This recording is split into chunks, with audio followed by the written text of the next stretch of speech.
యుద్ధం లోపల లక్ష్మణుడు మూర్ఛపడ్డాడు. युद्ध में लक्ष्मण मूर्छित हो गए. మూర్ఛపడినటువంటి లక్ష్మణుని చూచి రాముడు చాలా పరితపిస్తూ ఉన్నాడు. लक्ष्मण को मूर्छित देखकर राम बहुत दुखी थे. లక్ష్మణ, ఈ ప్రపంచంలో వెతికితే సీత వంటి భార్య అయినా చిక్కుతుంది, కానీ లక్ష్మణుడు వంటి సోదరుడు నాకు చిక్కడు. నేను లక్ష్మణుని కోల్పోయినానే, ఇంక నేను ఎందుకు బ్రతికి ఉండాలి అని చాలా బాధపడుతున్నాడు. लक्ष्मण, सीता जैसी पत्नी पाना तो संभव है, लेकिन लक्ष्मण जैसा भाई पाना असंभव है. अब मुझे क्यों जीना चाहिए? इस प्रकार राम बहुत दुखी हो रहे थे. అక్కడ ఉన్నటువంటి వైద్యుల లోపల సంప్రదించి संजीव पर्वताన్ని తీసుకుని రండి అన్నారు. वहां उपस्थित वैद्यों से चर्चा करने पर उन्होंने संजीवनी लाने को कहा. వచ్చాడు హనుమంతుడు. तब हनुमान आए. ఎగిరాడు ఒక్క దుంకు. उन्होंने तुरंत छलांग लगाई. సంజీవ పర్వతాన్ని తాను ఎక్కడుందో ఆ చెట్టు ఏమిటిందో ఎవరికి తెలియదు, పర్వతాన్ని తీసుకుని పోయాడు. उन्होंने सोचा कि संजीवनी बूटी का औषधीय पौधा कहाँ ढूंढूंगा, इसलिए वे समूचे पर्वत को ही उठा लाए. పర్వతాన్ని తీసుకుని నంది గ్రామం పైన బయలుదేరి వస్తున్నాడు. పాపం वे नंदी ग्राम के आगे बढ़ रहे थे. నంది గ్రామం లోపల భరతుడున్నాడు. भरत नंदी ग्राम में थे. చూచాడు, ఎవడో రాక్షసుడు ఈ పర్వతాన్ని తీసుకుని పోతున్నాడని ఒక్క తూరి అంబు విచ్చాడు. उन्होंने यह सोचकर एक बाण हनुमान पर छोड़ा कि नंदी ग्राम के ऊपर से उड़ता हुआ कोई राक्षस जा रहा है. ఆ పర్వతంతో పాటు లక్ష్మణుడికి హనుమంతుడు కింద పడ్డాడు. उस पर्वत के साथ हनुमान नीचे गिरे. కింద పడినటువంటి హనుమంతుడు నమస్కరిస్తూ అందరూ చేరాలి ప్రజలంతా కూడా. हनुमान जैसे ही भूमि पर गिरकर उठे तो उन्होंने वहां एकत्रित सभी लोगों को प्रणाम किया. నంది గ్రామ ప్రజలు, అయోధ్య ప్రజలు అందరూ పరుగులు ఎత్తుకుంటూ వచ్చారు. सभी नागरिक और नंदीग्राम तथा अयोध्या के निवासी दौड़ते हुए आए. చూచేటప్పటికి అందరికీ ఒక నమస్కారం చేశాడు హనుమంతుడు. हनुमान ने सभी को नमस्कार किया. భరత, మీ సోదరుడైనటువంటి లక్ష్మణ్ణి మూర్ఛనినాడు, అతన్ని బ్రతికించే నిమిత్తమై లంకాపురి డాక్టర్స్ అంతా కూడాను ఈ సంజీవ పర్వతాన్ని తీసుకుని రామన్నారు. भरत, आपके भाई लक्ष्मण मूर्छित हो गए हैं. उन्हें होश में लाने के लिए लंका के सभी चिकित्सकों ने संजीवनी पर्वत से औषधि लाने को कहा है. అందులో ఒక వృక్షం ఉండాలి, సంజీవి వృక్షము అని. उस पर्वत पर संजीवनी नाम की एक बूटी भी है. ఆ వృక్షం నాకు తెలియదు కనుక దాన్ని తీసుకుని పోతున్నాను అని. चूंकि मैं नहीं जानता कि संजीवनी बूटी कौन सी है, इसलिए मैं समूचे संजीवनी पर्वत को ही ले जा रहा हूँ. దేనికోసమన లక్ష్మణుడు మూర్ఛపడిపోయాడు. किस लिए? क्योंकि लक्ष्मण मूर्छित है. లక్ష్మణుని మూర్ఛ వినేటప్పటికీ అందరూ కంటిదారులుగా వచ్చారు. यह समाचार सुनते ही कि लक्ष्मण मूर्छित हो गए हैं, सभी लोग रोने लगे. లక్ష్మణుడు ఈ విధంగా ఉన్నాడా? అతన్ని చూసి రాముడు బాధపడుతున్నాడా? ఈ కారణం లోపల ఇంత అవస్థలు పడటానికి కారణం ఏమిటి? అందరూ చాలా బాధపడుతున్నారు. ఇంకా ఆడవాడు చెప్పనక్కర్లేదు. सभी लोगों को दुख का अनुभव हो रहा था. ओह, लक्ष्मण इस स्थिति में क्यों हैं? क्या रावण ने उन्हें बाण मारा है? राम यह देखकर बहुत दुखी हो रहे होंगे. वे ऐसे कठिन समय से क्यों गुजर रहे हैं? उनके इस दुख का कारण क्या है? महिलाएं भी इस स्थिति से बहुत दुख का अनुभव कर रही थीं. చూచాడు ఒక్క తూరి హనుమంతుడు. हनुमान ने इस पूरे दृश्य को बड़ी सावधानी से देखा.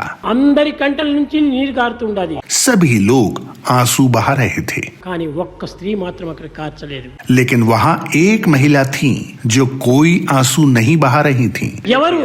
वो कौन थी? ఆమెనే సుమిత్ర. वो सुमित्रा थी. ఆమె కంటిదారుల కారలేదు. उसने एक भी आंसू नहीं बहाया. ఎందుకు దీనికి గోడాల? రామునికి ఎట్టి బాధలు కలగవు. सुमित्रा ने कहा, इस स्थिति के लिए क्यों रोना चाहिए? राम तक कोई भी कठिनाई पहुंच नहीं पाएगी. రామనామాన్ని స్మరించేటువంటి నా కుమారుడైనటువంటి లక్ష్మణునికి అతనికి ఎట్టి బాధలు సంభవించవు. मेरे पुत्र लक्ष्मण के लिए कोई समस्या खड़ी होगी ही नहीं, क्योंकि वो तो हमेशा राम का नाम जपता रहता है.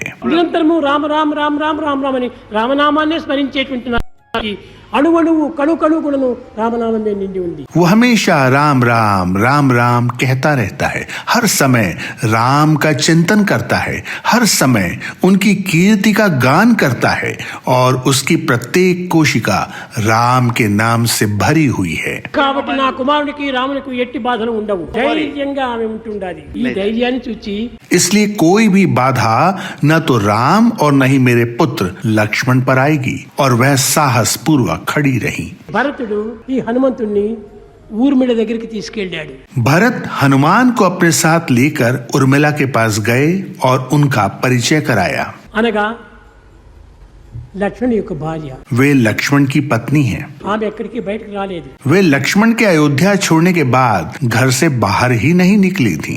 ఏ మాట ఇచ్చిందో లక్ష్మణుడు పోయే సమయంలో ఏ రూమ్ లో నేను ఉంటానని చెప్పిందో అదే రూమ్ లో లక్ష్మణుడు తిరిగి వచ్చేంత వరకు అదే రూమ్ ను వదలకుండా ఉంటుంది. उर्मिला ने एक प्रतिज्ञा की थी कि जब तक लक्ष्मण वापस नहीं आ जाते तब तक वह उसी कक्ष में रहेंगी। అలాంటి ప్రతిజ్ఞ పట్టింది ఆ యొక్క ఊర్మిళ.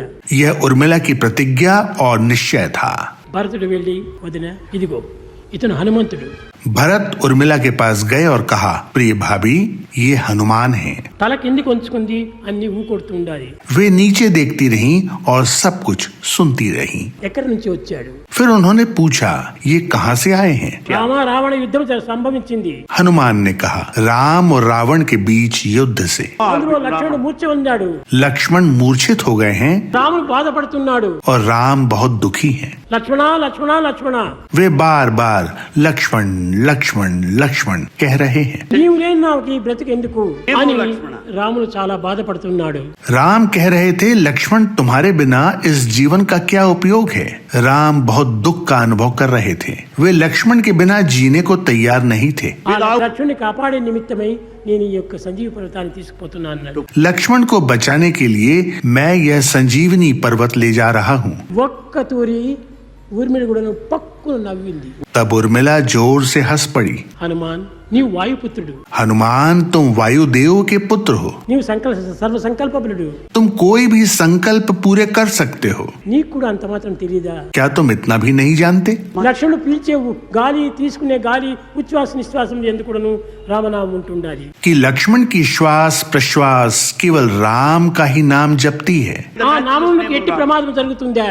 कोई जो सदा राम का नाम जपता हो, क्या उस पर कभी संकट आएगा? జరగడానికి వీలే లేదు. इसलिए उन्हें कुछ नहीं हो सकता। కాబట్టి లక్ష్మణునికి ఏమాత్రమూ ప్రమాదం లేదు. उन्हें लेश मात्र भी खतरा नहीं है। ఒక ప్రశ్న అడిగింది. फिर उन्होंने एक प्रश्न पूछा, ఆ సమయంలో రాముడు ఏం చేస్తున్నాడు, లక్ష్మణుడు ఏం చేస్తున్నాడు అనేది.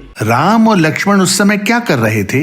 రాముడు బాధపడుతున్నాడు, కంటిదారాలు కారుస్తున్నాడు. हनुमान ने कहा, राम बहुत दुख का अनुभव कर रहे थे, वे आंसू बहा रहे थे। లక్ష్మణుడు కన్ను మూసుకొని ప్రశాంతంగా ఉన్నాడు. लक्ष्मण आंखें बंद किए नीचे लेटे थे। అప్పుడు చెప్పింది ఊర్మిళ, నా భర్తకి ఎట్టి బాధలు లేవు కనుకనే ప్రశాంతంగా కన్నులు మూసుకొని ఉండండి. రావణుడు యొక్క రాక్షసులు వేసినటువంటి విల్లులంతా కూడా రాములకు తగులుతున్నాయి కాబట్టి రాముడు బాధపడుతున్నాడు. तब उर्मिला ने कहा, मेरे पति को कोई कष्ट नहीं है, इसलिए वे शांति से लेटे हुए हैं। चूंकि रावण और उनके राक्षसों द्वारा चलाए गए तीर राम को लक्ष्य कर चलाए गए थे, इसलिए वे दुखी हैं। కనుకనే ఈ విధంగా కూడాను ఊర్మిళ ఈ యొక్క సుమిత్ర భక్తి ప్రపత్తుల యొక్క లక్షణాలంతా కూడాను రామాయణం ఎక్కడ కూడా చూపలేదు. सुमित्रा और उर्मिला की भक्ति और आत्मसमर्पण महाकाव्य रामायण में और अन्य लिखने वालों ने पर्याप्त रूप से नहीं बताए हैं। ఇలాంటి పవిత్రమైన ఆనాటి ఉండటం చేతనే उस समय ऐसी आदर्श आत्माएं थीं। ధర్మమూర్తి అయినటువంటి మాతృమూర్తి, एक कर्म मूर्ति थी, ప్రేమమూర్తి అయినటువంటి యొక్క సతిమూర్తి दूसरी प्रेम मूर्ति थी। ఊర్మిళ सुमित्रा मातृभाव सतीत्व और आदर्श की वास्तविक प्रतीक हैं सुमित्रा और उर्मिला। ఈ ఇరువురే ఈ జగత్తునంతా కూడా అన్ని విధాలా కాపాడుతూ వచ్చారు. ये दो हर तरह से समूचे विश्व की सुरक्षा कर रहे हैं। కానీ అందరూ కూడా నువ్వు మిత్రులుగా ఉండాలి. प्रत्येक के साथ मित्रवत रहो। ఆమె పేరు మిత్రులుగా ఉంటుండే, మీరంతా కూడా నువ్వు రూపంలో మీరు మిత్రులుగా ఉండాలి. उसका नाम सुमित्रा था, लेकिन तुम्हें तो सबका सुमित्र यानी सच्चा मित्र बनना चाहिए। అందరూ సుమిత్రులే కావాలి, हर किसी को अच्छा मित्र होना चाहिए అందరూ సుపుత్రులే కావాలి. और सभी को अच्छा पुत्र होना चाहिए। అది ఏ దేశం కోరేటువంటిది ఈనాడు. यही है जो देश आज चाहता है। समस्त लोक